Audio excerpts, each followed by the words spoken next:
안녕하세요. 하루 필수 말씀 충전 하필 큐티 조종환입니다. 오늘 함께 나눌 하나님 말씀은 민수기 33장 50절에서 34장 29절까지 말씀입니다. 여리고 건너편 요단 강가 모압 평야에서 주님께서 모세에게 말씀하십니다. 너는 이스라엘 자손에게 말하여라. 그들에게 다음과 같이 일러라. 너희가 요단강을 건너서 가나안 땅에 들어가거든 너희는 직접 그 땅 주민을 다 내쫓아라. 새겨 만든 우상과 부어 만든 우상을 다 깨뜨려 버리고 산당들도 다 헐어버려라 라고 이렇게 명령을 하십니다. 지금 여기에서 하나님께서 명령하실 때 그 주민을 내쫓는 것과 우상들을 파괴하는 것이 연결되어 있는 것을 우리가 보게 됩니다. 우상과 산당은 그들의 삶을 구성하는 일종의 삶의 체계였습니다. 하나님은 그 땅에서 이스라엘의 삶을 구성하시는 유일한 조건이 되셔야 됩니다. 그렇기 때문에 그 땅의 주민들을 쫓아내지 않고 그들이 그 땅에서 살도록 허락해버리면 그들의 삶의 체계인 우상들이 그 안에서 서로 경쟁하게 되어져 있고 그들 안에 갈등과 문제를 만들어낼 겁니다. 그 결과 하나님께서 유일하신 삶의 이유와 목적 되시는 삶의 체계로서의 예배가 불가능해지고 그들과 경쟁하는 듯한 어떤 모습이 생겨났을 때에 그 결과가 이제 전혀 긍정적이지 않으리라는 것을 우리가 알 수 있게 돼요. 그래서 하나님께서 경고하시는 것은 그 땅의 주민을 다 내쫓지 아니하고 너희와 함께 있도록 허락했다가는 그들이 너희 눈에 가시가 되고 옆구리를 찌르는 바늘이 되어서 너희가 살아갈 그 땅에서 너희를 괴롭히게 될 것이다 라고 이렇게 말씀하시는 겁니다. 그래서 이렇게 그 약속의 땅에서 오로지 하나님만이 삶의 이유와 목적 되시는 유일한 예배의 대상이 되셔야 하고 그들의 삶의 체계로서 하나님께서 주시는 제공하시는 그런 삶을 살아가야 됩니다. 우리가 함께 생각을 해봤던 것처럼 이들이 26장에서 이 군대를 조직하고 그리고 31장에서 미디안과의 전쟁에서 승리하는 이야기, 그 가운데에 이 여성들의 약속에 대한 이야기, 그리고 또 예배에 대한 이야기들을 우리가 쭉 읽어왔어요. 그래서 이 예배가 바로 이들이 구성해야 하는 삶의 체계로서 하나님께서 제공하시는 이야기들이었다는 것을 우리가 함께 나눴었고, 이 정복이야말로 어떠한 목적을 가지고 지금 이루어지고 있는 것인가를 그들이 기억해야 했습니다. 그래서 땅을 얼마나 많이 차지하고 그 땅을 넓혀갈 수 있을 것인가, 그 땅의 경계선이 어떤 것인가에 대해서 우리가 주목하기가 쉽지만 그것이 틀렸다가 아니라 그 안에서 행해져야 하는 이 예배의 행위, 그리고 하나님만이 온전히 예배 받으시는 하나님께서만이 그 땅의 왕이시고 주인 되신다는 사실이 선포되고 적용되고 그들의 삶으로 살아내는 것이 훨씬 더 중요하다는 것을 우리가 기억해야 됩니다. 하나님께서 그 땅을 너희의 소유로 준 것이기 때문에 그 땅을 차지하고 거기 정착해야 됩니다.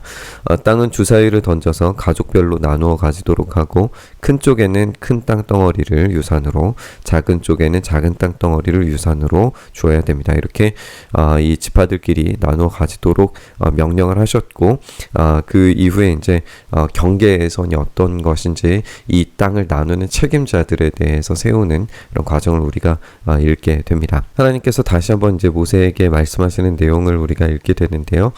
그들에게 다음과 같이 명령해라. 너희는 이제 곧 가나안 땅에 들어가게 된다. 이 땅은 너희가 유산으로 받을 땅인데 다음과 같이 사방 경계를 정한 가나안 땅 전체를 일컫는다. 너희 영토의 남쪽은 에돔의 경계선과 맞닿는 신광야에서부터 시작을 하고 너희 영토의 남쪽 경계는 동쪽 사해 끝에서부터 시작이 된다라고 말씀하십니다. 너희 경계선은 아그라핀 비탈 남쪽을 돌아서 신을 지나 가데스 바네아 남쪽 끝까지 갔다가 또 하사아달로 빠져 아스몬까지 이르게 됩니다.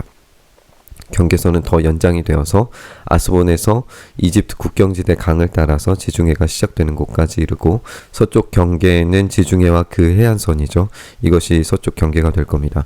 너희의 북쪽 경계는 다음과 같은데 지중해에서부터 호르산까지 경계선을 그어야 됩니다. 또 호르산에서 하맛 어기로 경계선을 그어서 스타까지 이르면 거기에서 다시 시브론을 거쳐서 하사레난까지 이르게 됩니다. 이것이 이제 북쪽 경계이고요. 동쪽 경계를 하사레난에서부터 스밤까지 긋고 더 연장해서 스밤에서 아인 동쪽 리블라까지 내려갔다가 동쪽 긴네렛 바다 해변까지 더 내려갑니다. 거기에서 다시 경계는 요단으로 내려가서 사해 끝에서 멈추게 되죠. 이것이 사방의 경계다라고 하면서 이 사방 경계를 제시해 주시는 것을 우리가 읽게 됩니다. 당신들 9지파와 반쪽 지파는 주님께서 당신들에게 주도록 명령하신 이 땅을 제비 뽑아 나누어 가지십시오라고 이야기하면서 이 조상의 집안을 따라서 유산을 받았다. 이 2지파와 반쪽 지파는 유산을 해 뜨는 쪽 여리고 맞은편 요단강 동쪽에 이미 차지했다라고 이야기하면서 전쟁이 끝나고 난 다음에 이제 어떻게 분배할 것인가에 대해서 명령하고 있는 것을 우리가 보게 됩니다. 지금 보고 계시는 것이 우리가 이제 이야기로 이들이 정복했을 땅들을 보게 되는 이제 경계선들입니다. 이제 북쪽으로는 이제 헬몬산이 있는 단지역에 이르고, 아래쪽에서는 이제 이 가데스바네아, 그리고 동쪽 경계는 이 사해와 갈릴리가 있는 이 요단강이 있는 쪽이지만, 이 동쪽 경계선에서의 차지한 지파들이 2지파와 그리고 므낫세 반지파가 있었죠. 이 서쪽으로는 지중해 연안이 이렇게 경계선으로 되어져 있는 것을 우리가 보게 됩니다.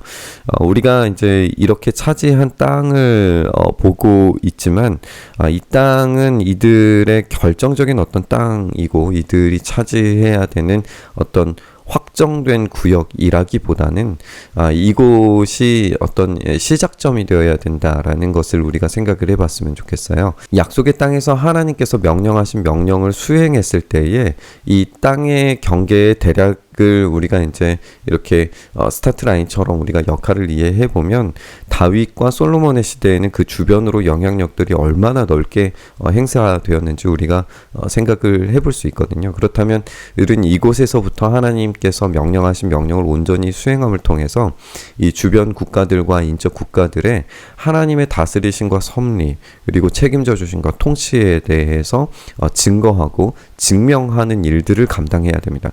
그렇기 때문에 그들 안에서의 모든 우상들이 제거되어야 되고, 그 하나님의 통치를 확장시켜서 이 주변에 있는 민족들까지도 하나님의 책임져 주심을 증거할 수 있는 그런 예배자의 삶, 그런 참된 하나님만이 주인 되신 삶을 그들의 이 영토 안에서 해내야 된다는 거죠. 그러니까 결국에는 이것이 스타트라인처럼 우리가 생각해야 될 이유는 이것에서 끝나는 것이 아니라 하나님께서 살아계시는 유일하신 하나님이시라는 사실을 주변을 통하여 주변까지도 확장시켜야 할 책임을 그들이 가지고 있는 겁니다.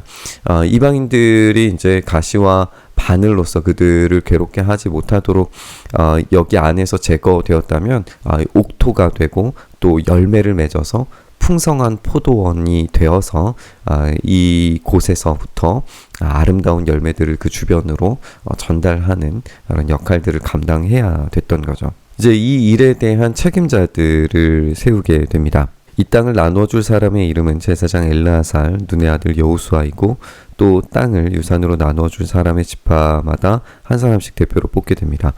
그들의 명단인데요. 유다 지파에서는 여분네의 아들 갈렙, 시몬 지파에서는 스무엘, 베냐민 지파에서는 엘리다, 단 자손에서는 붓기, 요셉 자손 가운데에서 므낫세 자손에서는 한니엘, 에브라임 자손에서는 그무엘 족장이고, 스불론 지파 에서는 엘리사반이고, 이사갈 지파에서는 발디엘이고, 아셀 지파에서는 아히우시고, 납달리 지파에서는 부다엘입니다. 이렇게 이들은 가나안 땅에서 이스라엘 자손에게 유산을 나누어 주도록 주님께 명령을 받은 자들입니다.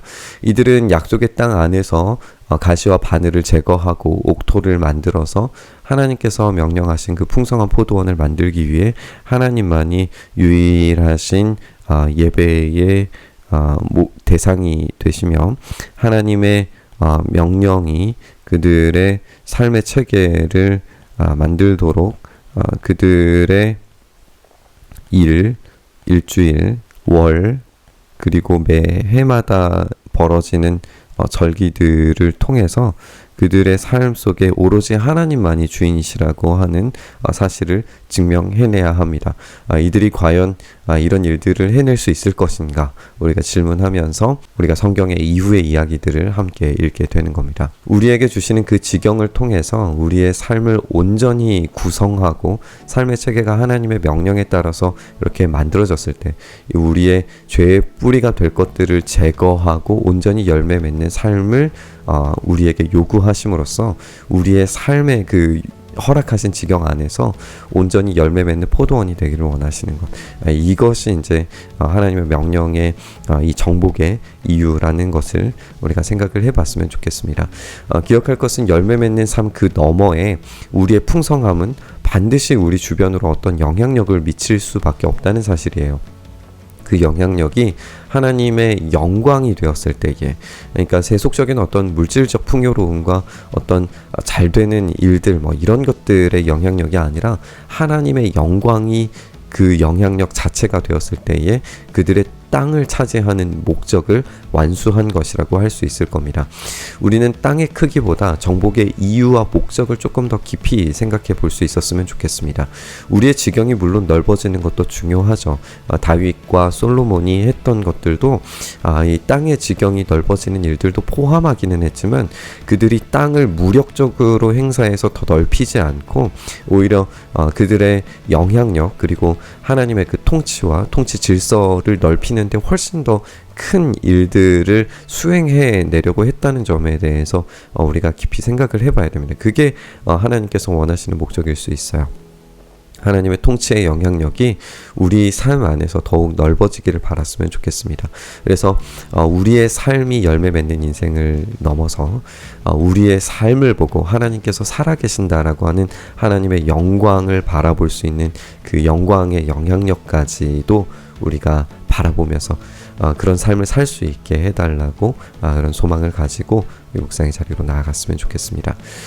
주님, 그렇게 우리의 삶이 하나님께서 허락하신 이 땅 안에서 우리의 지경 안에서 모든 가시와 바늘들을 제거하고 돌들을 제거하고 옥토와 같은 삶으로 열매 맺는 인생으로 하나님께서 허락하신 그 포도원이 되어서 우리의 삶에 열매 맺는 인생 되게 하셔서 우리의 삶을 통해서 아름다운 하나님의 영향력이 주변으로 전달될 수 있도록 은혜 더하여 주시옵소서. 이렇게 우리의 삶을 만들어주시고 만져주시고 붙들어주시기를 소망하며 우리 주님 예수님 이름으로 기도드리옵나이다. 아멘.